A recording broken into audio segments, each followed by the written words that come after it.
My name's Steve, and today we're going to have a look at how to store your bike.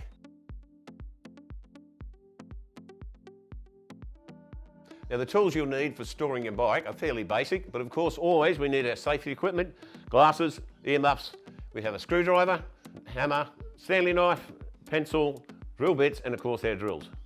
First thing you need to do is select your spot when storing your bike. The ideal situation in determining where you're going to store your bike is one that takes up the least amount of space in your garage and the easiest to get to.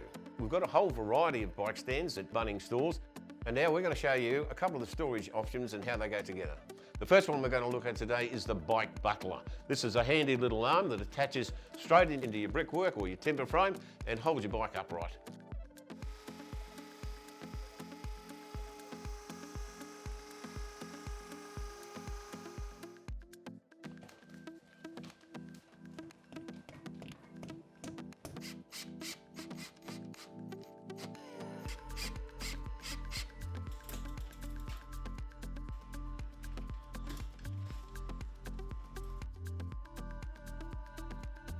The next bike stand we're going to have a look at is the handy premium universal floor stand.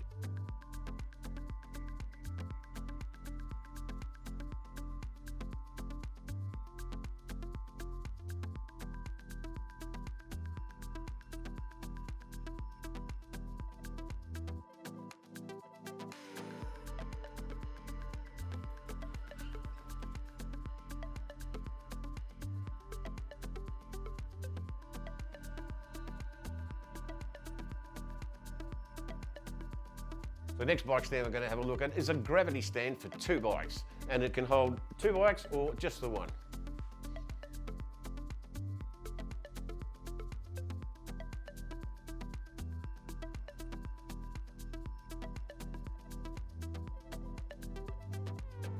So there you have it, a fantastic range of storage systems for your bicycle in your home or in your apartment. So we'll see you at the track.